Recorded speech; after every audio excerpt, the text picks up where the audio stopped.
Hi, welcome to Haven. This is a podcast that's a safe space for curiosity and conversation. I'm your host, Haven, and today I'm curious about how do I not hate my body?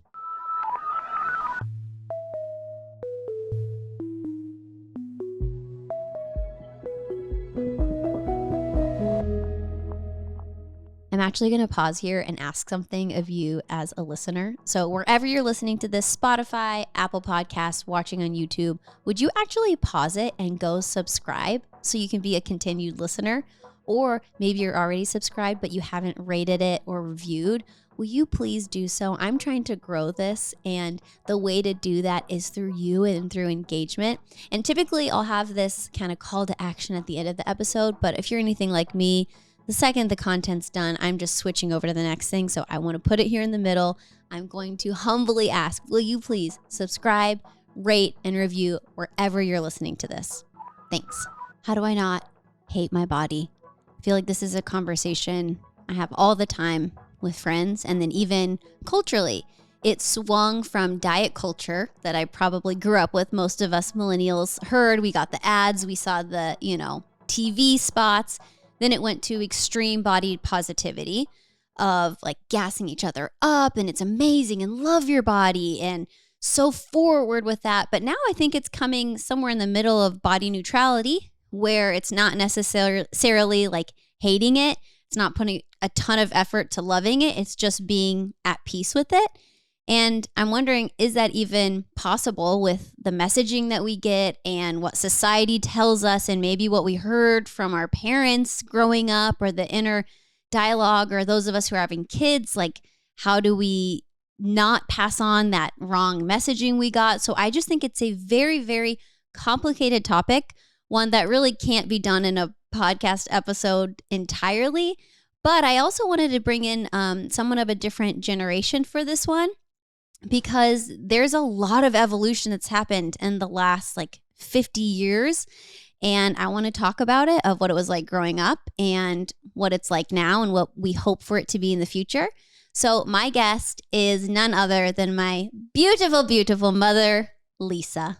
Hello. It's so good to be back. I'm so proud of you, and I love to be a part of this. Thank you, Mom. You were one of my top requested guests. It's you and Aaron Ty that people are always like, bring them back. We love them. I love that. And then as you've talked about on your podcast, Aaron and I are so much alike. So I wonder what that says. I know. Well, it's the episode of Which Parent Did You Marry? And I was like, well, I married my mom. Yep.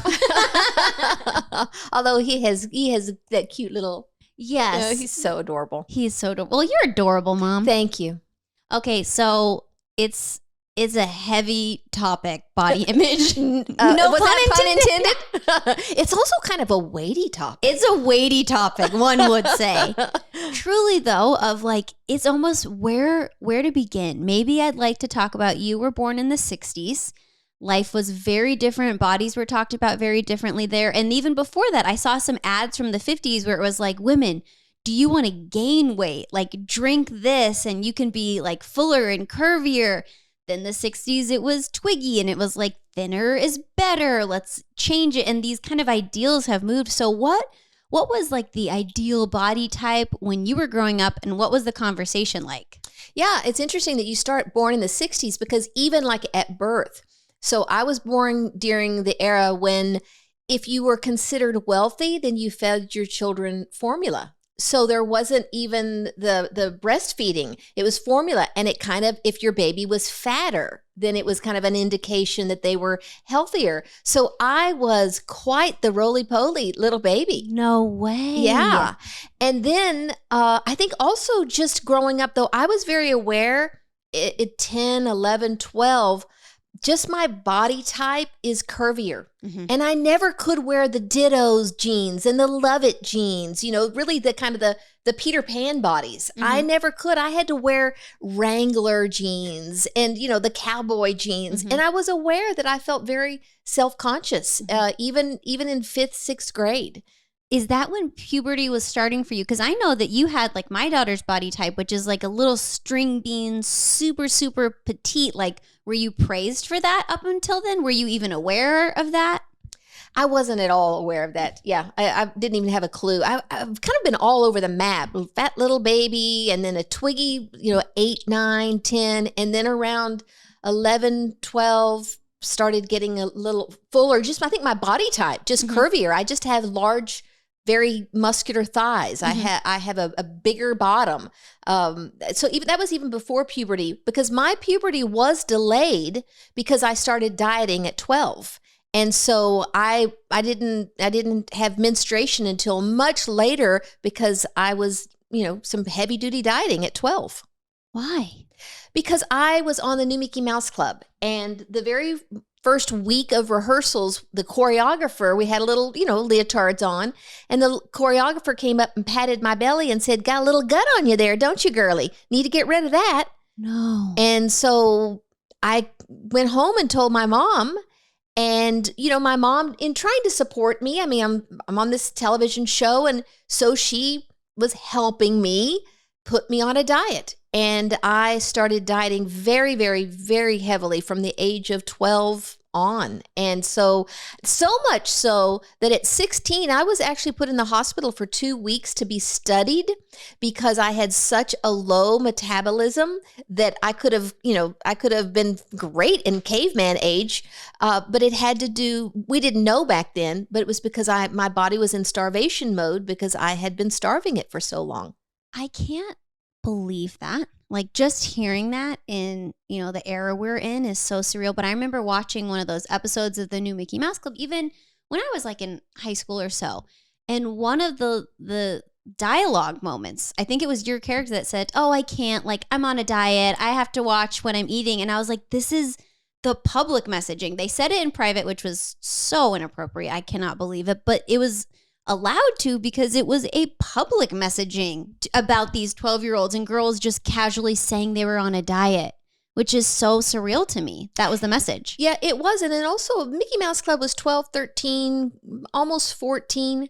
There was also an over-sexualization as well, because in the 50s Mickey Mouse Club, the popular one was Annette Funicello. And they all say it was because she developed early. Well, I was the girl who developed earliest on the Mickey Mouse Club. And so there was a focus on that, which is a whole other podcast maybe we talk about at some point, but just so inappropriate to be so aware of my body, self-conscious of my body, and really worrying about my body at such a young age. Yeah, and then you were in an even more unique position where after that show wrapped, you were then cast on The Facts of Life. 1, because I think you're a fabulous actress. You? 2, you're so beautiful. So you were like put as this archetype of beauty and this strange expectation to maintain what that was. So can you tell us a little bit about that pressure you felt as this young teenager developing in front of the world? Yeah, and I will just put a little aside. Blair was not supposed to be like that. Blair was originally written as a fast-talking, naive, sweet little girl from Texas. I fit the bill. I auditioned for it, but there was one line in the audition that I kind of looked at the little derriere of the girl beside me who was ended up being Julie. She was cast and she was also in the Mickey Mouse Club, little small world here. Mm-hmm. And I kind of was a little bit snotty about it. And so they rewrote the whole character to be this snotty, snobby, better than, has everything going for her character. So had I known that, I probably wouldn't have read it that way.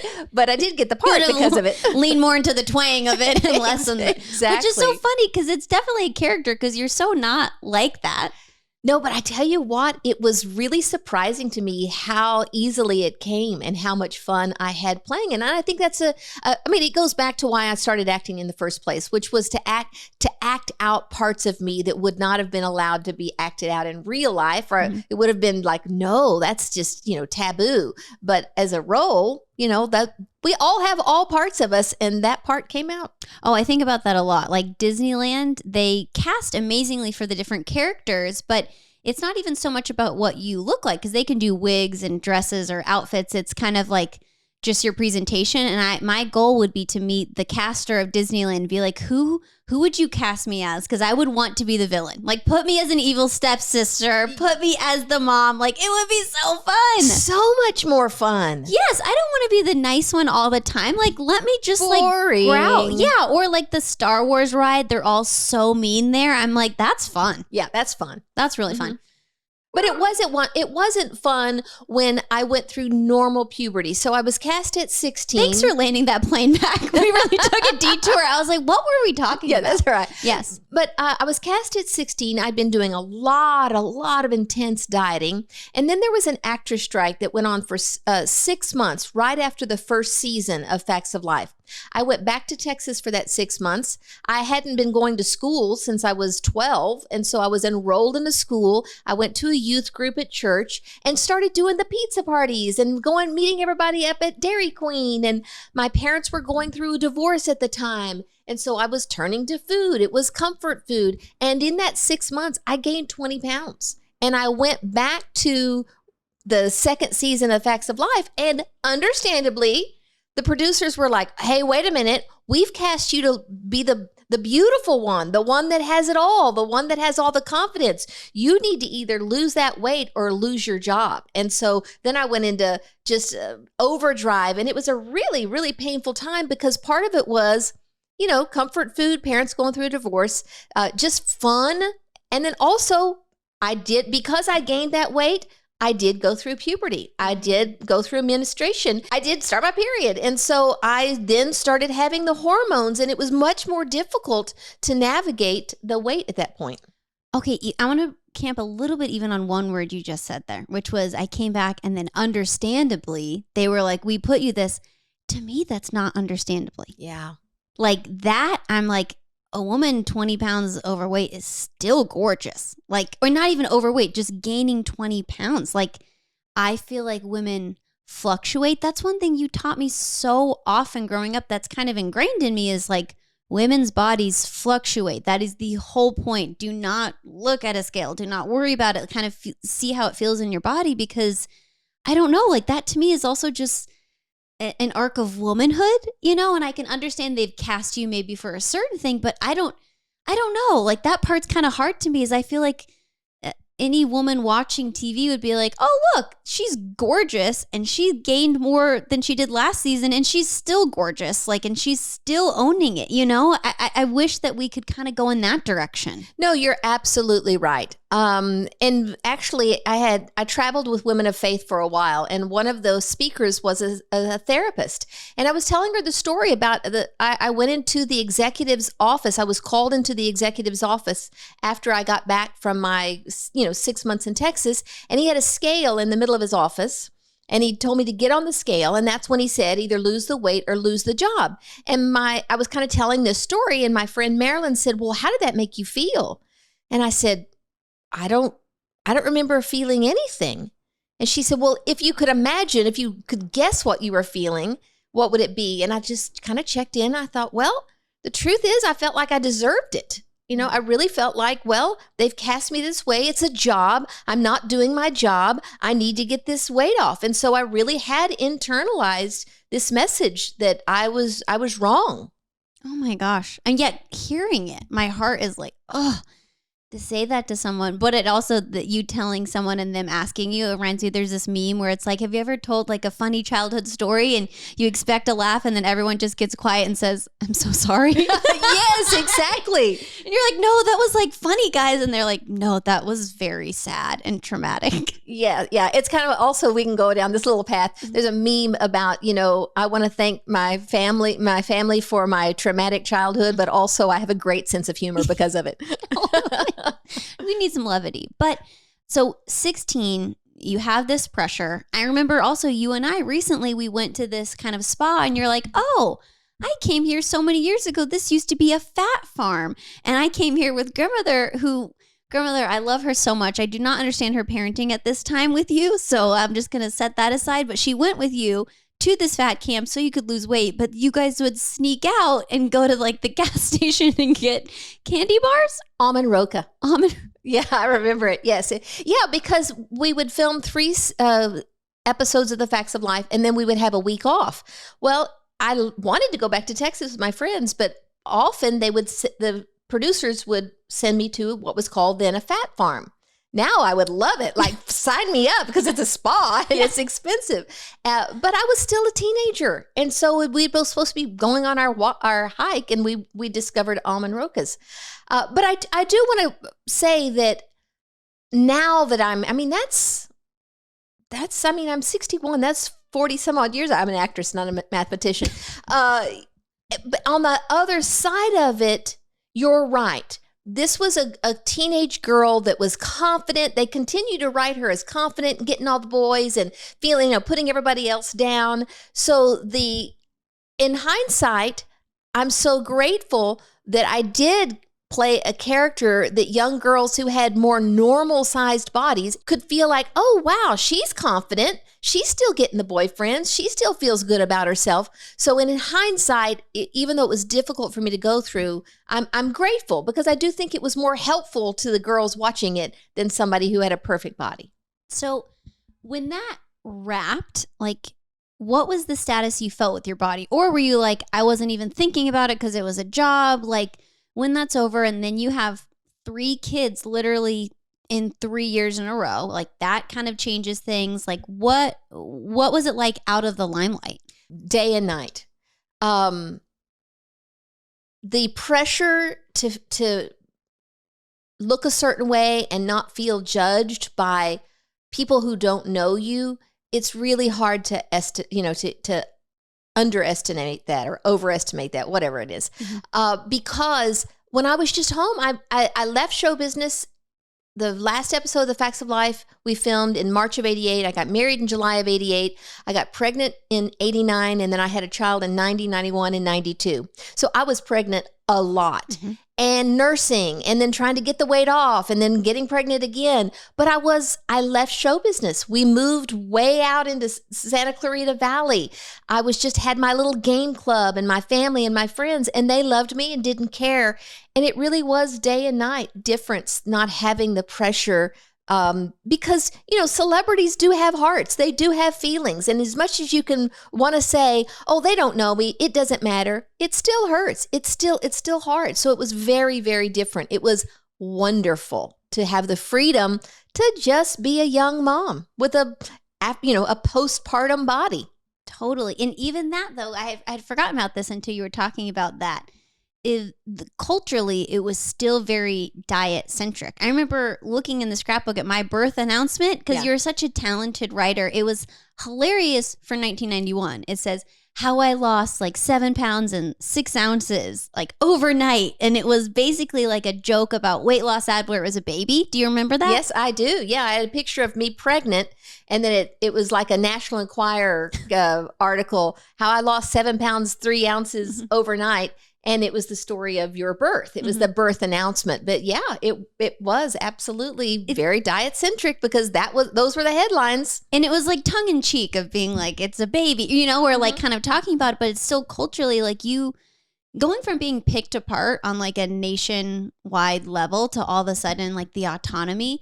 Did your body type kind of change even after kids, or like where did it settle, or did you always feel like elusively, like I know a lot of women growing up, as if I just lose that 5 to 10 pounds, like if I can just get toned, or if I don't have cellulite, did you have those still stuck in your heads of like where I am is not enough? Well, I will say that, thank goodness there wasn't social media back then. So I got the pushback from tabloids, from interviewers, from people that would, meet me on the street. I often got, oh, are you Blair on The Facts of Life? You don't look as fat as you do on TV. No, you didn't. All the time. In person. All the time. Idiots. But I didn't have social media. Thankfully, there wasn't the internet. That would have been really a million times more difficult. But I will say that I think things leveled out, just being able to take those years off and simply be a mom, and and also my metabolism stabilized, because I gained weight and then I lost it, and I ate a lot, and then I would go on a diet to lose the weight from pregnancy, but I wasn't starving my body anymore, so my metabolism did increase. When you then had 2 daughters, and not to say this doesn't affect sons, but I'm just going to say the way that a mother talks about her body, I think a daughter picks up on a little bit more. Were you like cognizant of that at all at the time? Or like, were you thinking, I need to be careful how I say things about, my body to the girls or about their body? Or like, what were you thinking about in the 90s? I was very, very aware that I didn't want to put any kind of focus or pressure or even just talk about your bodies. I wanted to celebrate your bodies, whatever weight it was. In hindsight, I would have been more careful about talking about my own dieting or my own, trying to count calories or my own exercise or how I felt in my body or looked in my body. I wasn't as careful about that as I would like to have been. I was more, but I was very careful about it with your bodies. But I do think that, if I'm talking about, oh, I feel so fat in this, or I really am on this diet, or I can't eat it because I'm trying to lose weight, as opposed to eat healthy, which is a whole nother way of framing it. I wish I had done that differently, but I was very aware not to put any pressure on you guys and to celebrate whatever weight you were in at the time. I'll share my POV of it growing up. Oh, okay. Am I ready? I think you are, because I want to talk first about how my own body. Mm-hmm. You didn't say anything. Like, it wasn't amazing. It wasn't terrible. So I just didn't think about my body. Like, truly, it was not on my radar. The only conversation I can remember, the first one about the body, was I think I was like 6 or something. And maybe it's just because you've told me this story that it's like one of those implanted memories, but jumping on the trampoline, I like had my shirt off or something. And you pulled me in and you were like, okay, like, I need you to wear a shirt. And I was like, what are you talking about? Tucker doesn't have a shirt on. Like, that doesn't make sense. And you're like, no, like, you're going to develop. And now as you grow into that, like, it's just different rules or whatever. And I was like, what do you mean? You're like, well, one day you're going to have like breasts like mommy. And then my response was, oh, like, are they going to be long like yours? Ouch. Out of the mouth of babes. For real. And now post breastfeeding, I'm like, yes, they are. That is true.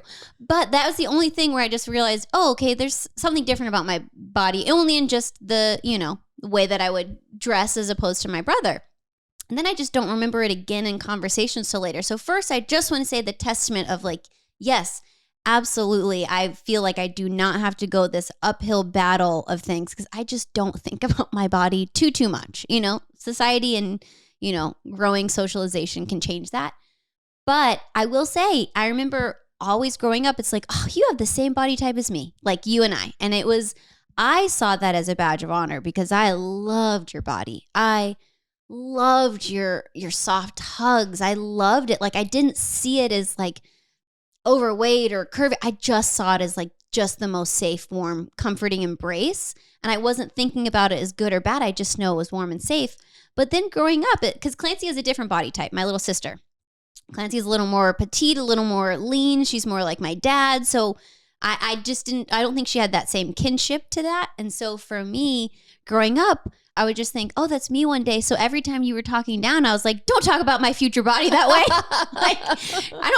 You don't get to say that because that's going to be me one day. And like, you wouldn't talk to me that way. So don't talk to yourself that way. But like, I almost saw it as separation of like more, oh, I'm so sad you don't see your body the way that I, as your daughter, see it. Like I don't know. Even now, I'm like I have a 2-year-old son and I'm like, when do you stop, changing in front of him? But I'm like, I want him to see a natural body as long as possible till it gets weird. Like, please see the normal, like either stretch marks or a C-section scar or cellulite or, different bumps or softness or just the fluctuation. I'm like, I feel like it's so important before they're bombarded with images for the home to just show this is normal body.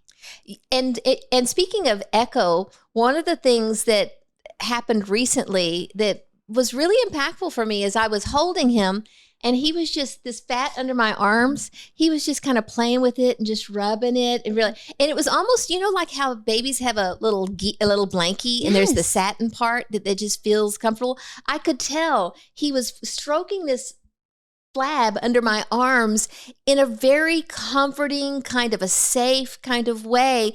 And every time I pick him up, he likes to just play with that part under my arms. And I thought, this is the blessing of a soft grandma body. And there was this sense of, because I'm still in the public eye to some extent, some pressure to be lean or to work out and to have the muscles and to have the definition. And I'm thinking that really makes me sad, though, that I still feel that pressure because I am a grandma and I want to have a body that my little, grandson and granddaughter can climb up into and feel safe and enveloped. And so that's still kind of a struggle for me.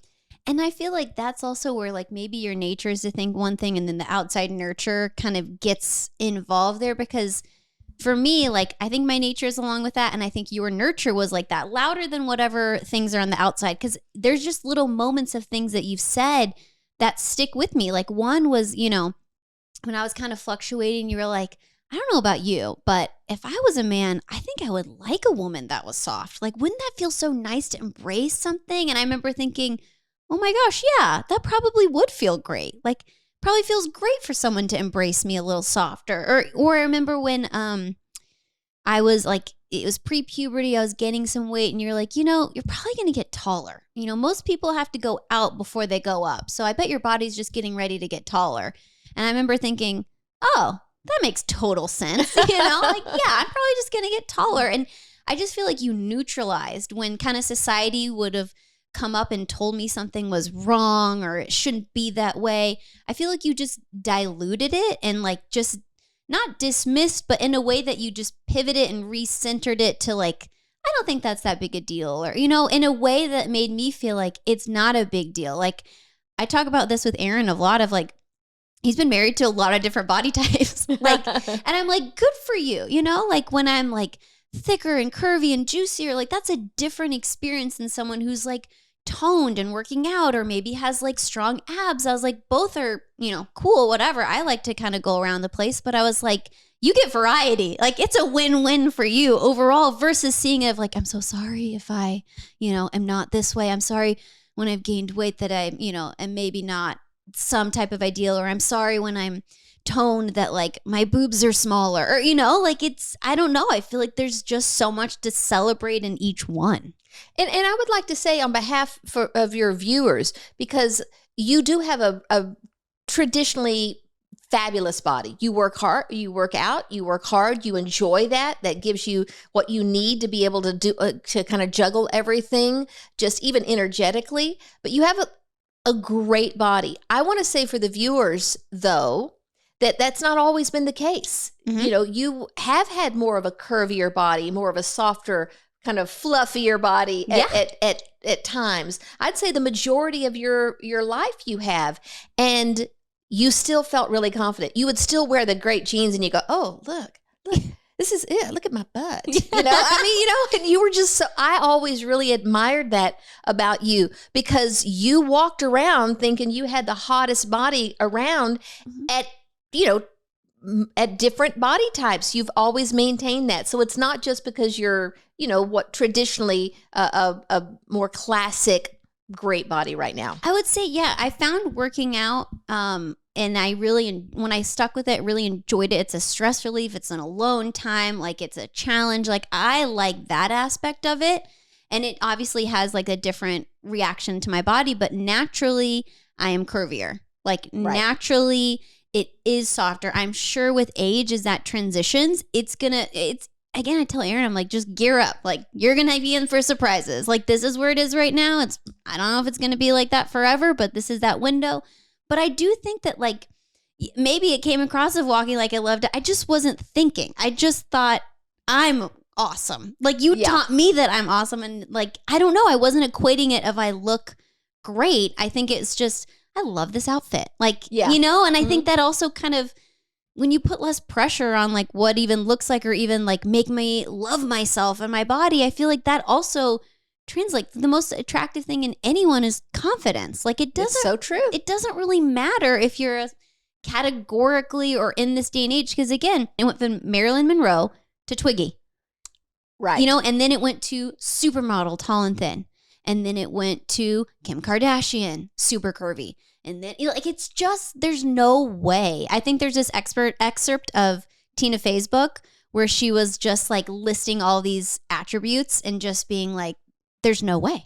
Like there's no way that anyone could like check all those boxes. Now a quick pause to hear from my sponsors. This episode is brought to you by Efficienade. Efficienade offers fractional virtual assistants whose sole purpose is to help people who are making a difference.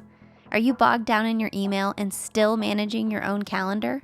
Delegating those tasks to a high-caliber career assistant can free you up to utilize your time towards the areas of your best and highest use, allowing you to focus on the areas you truly thrive in.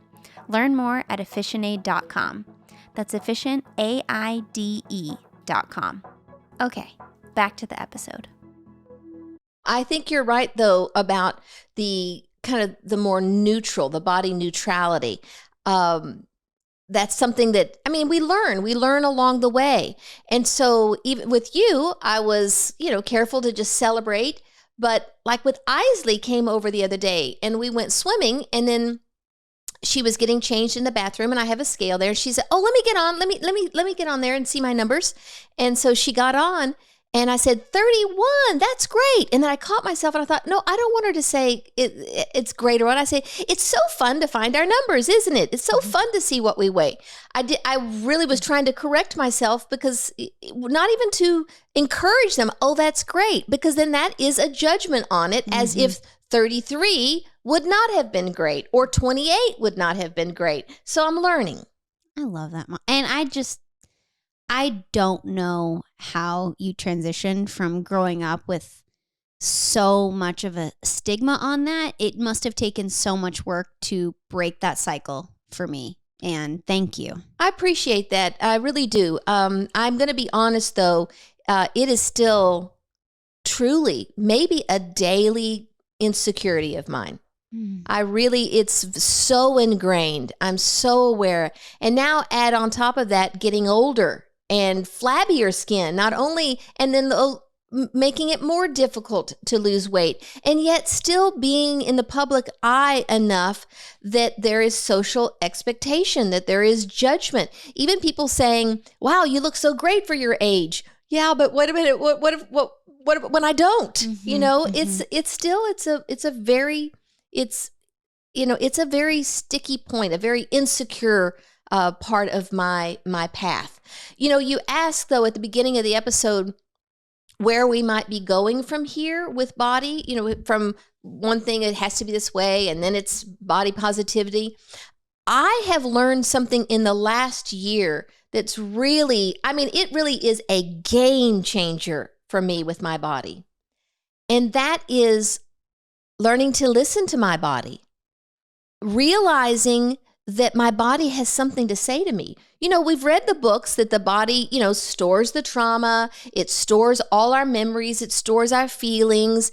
But because I was so objectified my body, I was disconnected from my body by trying to just, keep it under my thumb and be the way that it needed to be.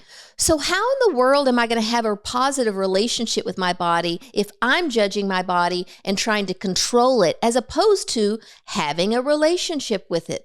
And you can't really, nobody's going to be vulnerable with you and share what they're feeling if they feel judged by you. Well, the same with the body. So the other day, I was in my nightgown and I looked in the mirror, and the first thing I thought was, oh man, I'm looking so old and flabby. And then I just thought, wait a minute, that's a judgment based on what I see in the mirror. How do I feel? And when I really checked in with how I felt great. I was happy. I was about to go climb in bed with my husband and cuddle up and watch TV. And I love snuggling up with him. I feel I'm very healthy. I felt great. And so ever since then, I have really stopped just making the criteria of what I look like the main thing. When I notice that come into my consciousness, I pause and realize that's a judgment. How do I feel? And then I really pay attention to that.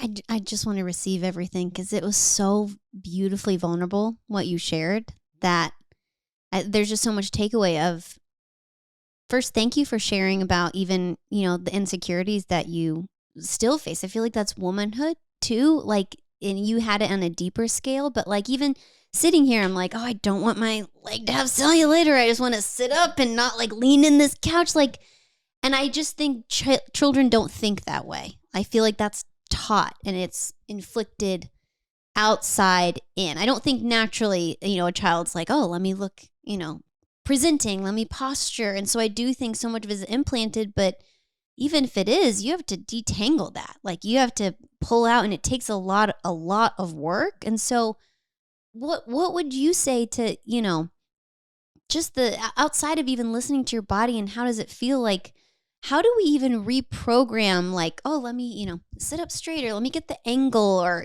how can I present? How can I cover up the fat under my chin with this microphone? Yeah, truly. Which is what I've been aware of the whole time. Yeah, I'm thinking about this leg. I'm thinking I'm not wearing shoes, don't want my weird toes showing, and I don't want this leg to be in there, and I don't know how that part, like, how can it be even removed, or can it be aware? Is it this fear of judgment? Because I'm okay with my toes and my leg. I don't want someone telling me about them. Like what do you do about that?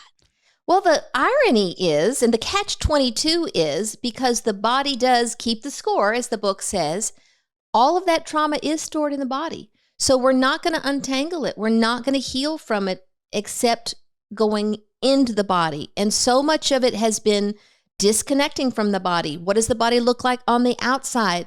And so paying attention to our body, what we feel inside, and then the sensations of our body, that's so huge. But here's the thing, the good news is it's a whole other language that we have access to that I didn't have access to for a half of a century. I only lived in my mind. I lived in what I was taught, what I should do, what I should say. There was not, okay, but what is my body saying about this? And it's huge, really deep wisdom. I personally am learning, the Bible says that the body is the temple of God. I'm learning that my body is a portal into relationship with God, because God is a concept in my mind. God is a belief. When those are great because they've kept me very, very safe and kept me out of, a lot of painful situations in life. But that's not where the flesh and blood of a relationship with God is. That's in my body. And so I remember at one point, I actually consciously kind of did a body scan and thanked every part of my body for how it had served me. My thighs, they're strong. I'm sturdy. I was able to walk, the Camino and have that, that experience.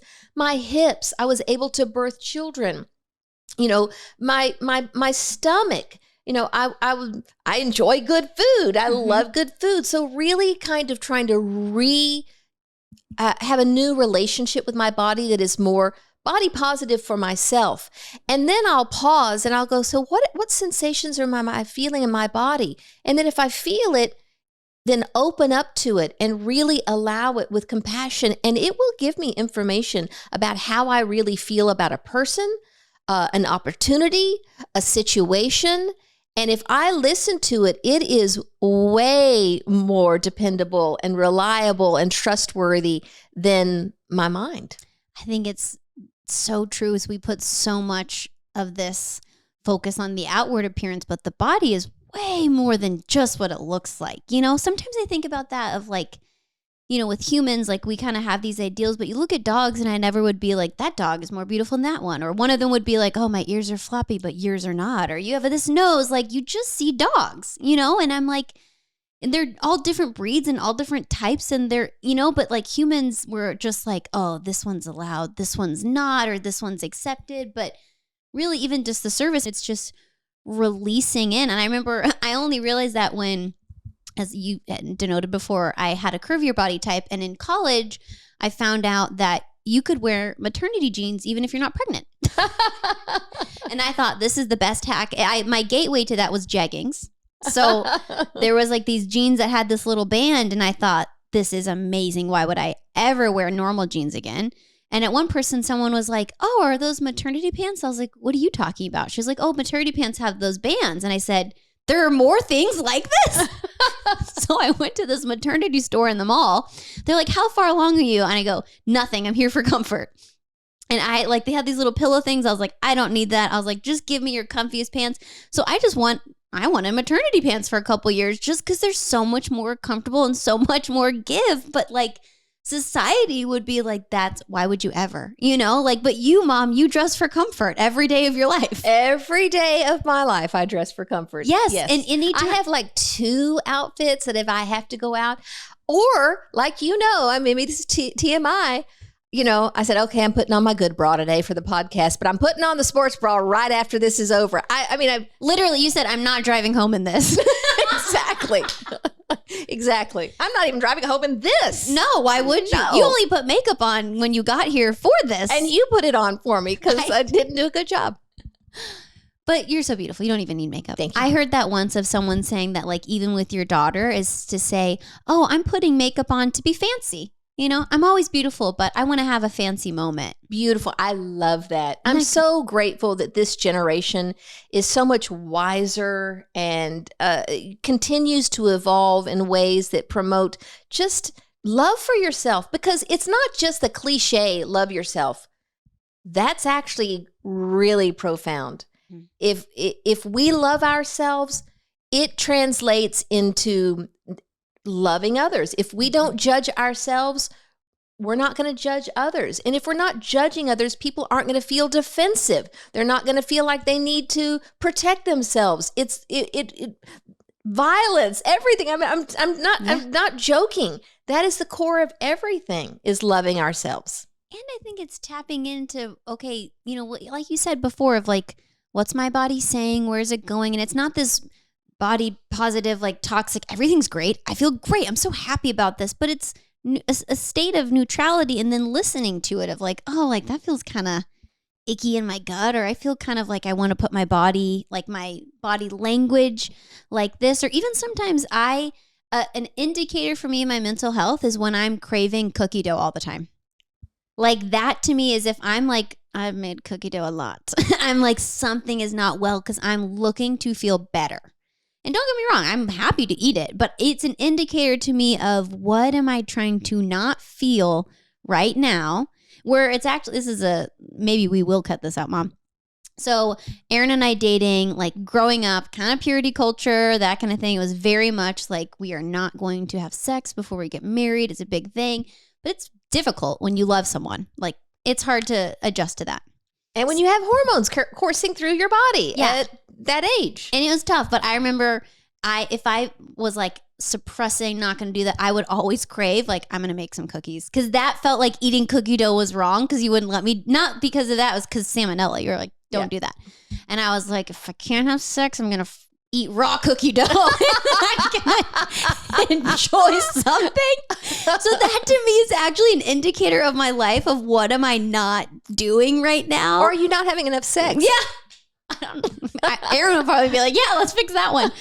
No, I do think it's like when something is tough and I'm looking to like suppress or feel better. And if I check in with my body, I'm like, oh, that like it will feel good for a little bit, but then I'm going to go back to feeling crummy. Like, and it's also just an indicator of us being mind, body, spirit connected.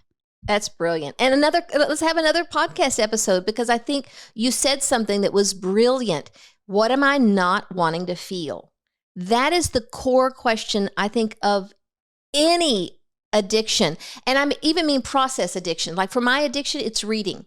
So if I find myself reading all the time, it's because it keeps me in my head. It keeps me somewhere else. I'm not here, present now, because if I'm staying here, present now in my body, I'm going to have to feel something I don't want to feel. So it's a great question to ask ourselves all the time. What am I not wanting to feel? And then learning how to feel it. And the body is key for that. What are the sensations in my body? And then just explore that. And then underneath, you might have like, well, my stomach is all contracted. Okay, well, just meet that contracted stomach or bracing stomach with attention, with love, with breath, with presence. It will begin to relax. And then who knows? Anger might bubble out. Fear might come up. sadness might come up, whatever it is that is being stored in that part of your body. And then you can just meet that with presence as an energy moving through your body and not feel like you have to then express it or do something about it or cut it off and eat cookie dough or read a book. I think that is we could dive into that for an hour. We'll do another episode. We'll have to have you call back. The listeners want more, Lisa. Anyways. Okay, well, I love it. Because I want more Haven. Thank you, Mom. So I think obviously our bodies are more than just what they look like. Obviously, there's so much more that's depth there. But I don't want to skate by, like, categorically, you are beautiful. And by societal terms. And I think it's beautiful beyond what you look like, period. But I would say most people would say, yeah, she's gorgeous. Do you feel like being categorically or stereotypically beautiful gave you access to things or a wielded power or anything out? Like, was there anything, I don't even want to say positive, but like, did you feel like you had what some people call pretty privilege? That's a really great question. And it makes a lot of sense that you would ask me that question. But when I reflect back all my life, since I started dieting at 12, there's the negativity bias. And I don't know exactly what the statistics are. My husband quotes it all the time, but it takes like 7 positive things to equal the same as 1 negative. And so I was always personally so focused on what I was not that I never felt so beautiful. I always felt heavy or fat or overweight, or I needed to lose this, or I needed to get in shape. And so I really was pretty much focused on the negative about myself and didn't, I don't know. And, I think that a lot of it has to do with the fact that we are, our bodies, we are, mammalian. And so we are still evolutionarily trying to stay safe in the herd. And so, we want to belong. And so if I feel like I need to be looking out for what's going to attack me. Well, I was getting a lot of attack because I was overweight. And so to stay safe, I really needed to focus on getting, that weight off rather than focus on what was positive. I was trying to stay safe and free of judgment and rejection and possibly getting kicked out of the herd. That's where my focus was. That's a fascinating take of talking about feeling safe, because sometimes I think even like as a woman, like you feel sometimes like defensive of like, oh, I want attention. I want to feel beautiful. But like, what's the word when someone is dehumanizing you for your beauty? Objectifying? Objectifying. Like, I don't want to be objectified. Or like, I heard this one beautiful woman talking and they were saying something about like her experience of like modeling. She was like, well, yeah, like I'm also a business owner. And she was talking about her entrepreneurship. And it's almost like sometimes I feel like beautiful women are like, well, no, but look at my brains, or like I'm so much more, or there's something else outside of just the beauty that you can get put into this camp of like, oh, well, if you're beautiful, then that's the main thing. And the other stuff is just extra. Like you didn't feel that like at all. Now that you're talking about it, I've never had this conversation. I've never considered it. But just today, I went to get my hair done for the podcast. And I was talking to Michelle, who is my hairdresser, but also my therapist. And I was talking about a conflict that my husband and I got into on my birthday. And I was saying, and she said, well, why did that bother you? And I said, well, I used the analogy. I said, so I just recently had my toes done for 4th of July. And yes, please get a shot of those. And this one is, so I said, so let's say that the blue toe, someone stepped on it when I was a kid, and it's still very, very sensitive and tender and fractured. And this one has never been stepped on. So if somebody steps on this toe, I'm going to go, get off my toe. But if somebody steps on this one, the one that's fractured, the one that's fractured, the one that's been broken, the one that's still really sensitive, perhaps there's some frayed nerves, I'm going to go, stop, get off. And I'm going to just probably push them, maybe even punch them, get them off my toe. Mm-hmm. I think that the blue toe is how I feel about my body. The white toe is how I feel about how I look. It's never been an issue. I was beautiful as a child. Everybody praised me for that. I know that categorically I look like my mother's more beautiful than I am. I think you're more beautiful than I am, but we all have the same kind of look. But it was never a broken toe. And so I never even thought about it. But my body, don't go stepping on that toe because I will react in pain. Which is, I'm like, well, how is this separate? Like, how is that separate to you? Like, in divided feeling like, oh, I'm beautiful, but my body's different. Well, and it's not separate in the fact that even, now I'm at my face and my neck, and is that marring my beauty because of the extra weight? It goes deep. I mean, it's deep and it's painful and it's exacerbated by social media. And sometimes I really think, man, I wish I could just move off to an island and not care. I know, yes, there's the, eat healthy, move to be in good, health condition and all that. I get all that. But that's not truly what I'm mostly trying to lose weight for. It's because I feel I don't want to be rejected. I don't want to be ridiculed. I don't want to be judged. That's so real. That's so real. And I think even someone listening would be like, what do you have to be insecure about? But I think even, people that maybe like you would be surprised. I would say the majority of people have something, men too. It's not just females. I feel like females, we are objectified more often. We have more pressure. But I do think that like men have like their own body image and stuff. Sure, they're celebrated for dad bods. Where women who actually carry the children, it's like, have a baby. Now, don't look like you've had a baby. Like that part is a little one-sided, but I'm not going to pretend that it's just females that have this. I think there's societal pressure that we're all just digesting and taking instead of just rejecting and saying, that's not how I want to live my life. And I think it's one of the things that's sad too is social media, it's going to have to just boil it down to the common denominator. So there's the body that is considered perfect.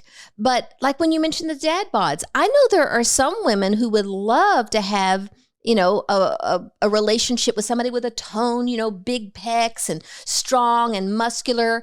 I get that. I think that's attractive. I understand. I would prefer someone with a little softness. I'd like to cuddle up with somebody a little softer. My mother, she really is physically attracted to more overweight men. I mean, that's just the way she's always mentioning. She'll say, that's my type. Like the Jason and Travis Kelce. She's all about the other Kelce. Yeah, I mean, he got voted like sexiest man or something, and I was like, oh, the brother. Okay, interesting. Yeah. And I feel terrible because not that he's going to listen to this podcast, but how would you hate never it to know be the other Kelce or the brother? That's horrible. Yeah. I mean, I should know his name. It is Jason. Yes, it is. Okay, they're both actually, from what I've heard of their podcasts, very interesting, fun dynamics. That one's grounded with 3 kids. That's a different vibe than a single younger brother. Yeah, but I mean, why isn't there room and more talked about just different preferences? And so let's just make room for that. Kind of like you mentioned about the dogs, or I look at trees. I live in a neighborhood that has got about 50 different trees. Well, they're all beautiful in their own way, but they all look very, very different. I just wish there was more talking about that. Just what's your preference? And that's good. Yeah, well, I think about Clancy and we just have different body types. And always growing up, Clancy was the cobble side, which is my dad, which are these just like long, lean people. And I was more the Whelchel or the French side of, well, we have the cheekbones and the curves, that kind of come together. And Tucker's somewhere in the middle. Yes. Of a like kind of a hybrid. But I do think it wasn't like a labeled of like one's better than the other. I just think it was just different. And then I even see that with my own children. Like, I just want to see who they become and what's healthy for them, where Echo will eat like a truck driver. Like, he will just pile it in, but he moves so much. And Isley's like, little bite here, little bite there, just like a waif off in the wind, But that's her listening to her body of when she's hungry and intuitively eating. It's different. Yeah, and I love it that you say that often to her, listen to your body, whether it's she's climbing up something on a jungle gym or whether it's what she wants to eat. You really are teaching her to listen to her body. And if she feels comfortable around somebody, listen to your body. I think that's just brilliant. And I'm so thrilled. And maybe that's the takeaway. Listen to your body. Like listening, not a judging, not an assumption of the appearance or how it's coming. Just, okay, internally checking in, just even closing my eyes. How does it feel in my body? What is the information that it's telling me right now? And love your body. How does that practical? Because it's not loving what your body looks like. This vessel we wouldn't be here on this earth having these experiences without this vessel. I love my body for being the vessel that's provided me this conversation right now with my daughter that I love so much. So thank you, body, for letting me be here with my daughter. You know, it's so interesting too. Like, we were kind of playing, what do we even call this episode? Is it body neutrality? You know, is it body image? Or we ultimately landed with, like, how do you not hate your body, especially if that's kind of the information? But loving it is so different. I'm thinking like, oh, I love, like, I do love working out. I love the feeling of getting stronger. I love eating cookie dough. It tastes so good. Like, it tastes so fresh, not the frozen kind, like from scratch. I love having sex. That feels amazing in my body. Thank you, body, for the ability to do that. Like, there's just so much that our bodies do and are for us outside of a judgment of what they look like. Right. And there's a difference in loving your body and loving what your body looks like. Those are two different things. Mm-hmm. I'm not saying, no, love what your body looks like. That's, again, kind of swinging of whatever.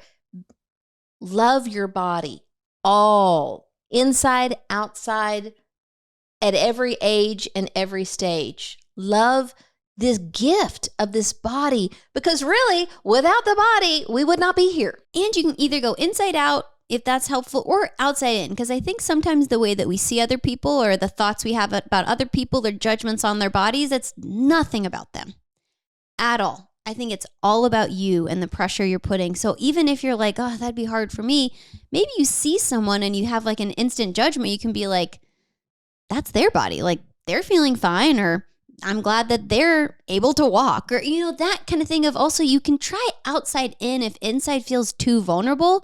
If you can try and love other people and just let them be and just neutral and not praising and not criticizing and just be, I do think that can also create the pathway of eventually thinking about yourself that way. That's really great, because affirmation that you can't really be congruent with, that's, you say, you know, I look fabulous, you know, I love being this weight. Or, you know, if you don't really feel that way, don't say that, but find something you can feel good about. You know, you can say, you know, I love that my legs are strong. Mm-hmm. Find something you can say with some conviction. And not about what they look, but about the function too. It's not like, oh, I love, you know, the way they look. It's, these allow me to walk. These legs, I don't have cramps with. I don't have to, you know, use any assistance. I'm so grateful. You know, it's not just, oh, they look great and that's my best part of my feature or my body. You know, I think it is so much of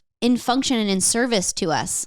Of course, I'm thinking of your listeners, and some of them may be having illness in their body and disease in their body, and they can't move. My mother, your grandmother, has MS. That would be difficult for them. But I do know my mother, who has MS and pain all through her body.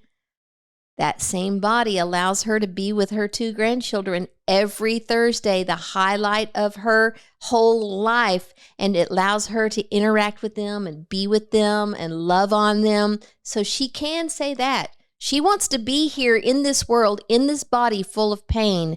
And one of the main reasons is for the relationships that she gets to have. She's the best grandmother. She's the best grandmother ever. And great grandmother. That's so true. Grandmother great. Grandmother great. That's reverse. Yes. I also just want to commend you, Mom, because you were a cycle breaker. You had every reason to pass along a lot of issues. And I just want to say, as a young daughter that grew into an adult, I don't have those same issues. Society is one thing. It never came from inside the home of you talking about me. And I'm so appreciative that I don't have to do this uphill battle that you still have to do because of that. So I'm so grateful. Well, thank you. That means a whole lot. I really appreciate that. Well, thank you, voice, for allowing me to speak. Thank you, body, for sitting on this couch. But really, I love the ending of that. Thank you for listening. With your beautiful ears. I could go all day about all of this stuff. Could. But that's really it. I think I do all my new plugs about like subscribing and rating up at the top now. So the closer is much shorter. But if you want to go to havenpod.com, I have these crew neck sweatshirts for sale. And they're comfortable. Keyword.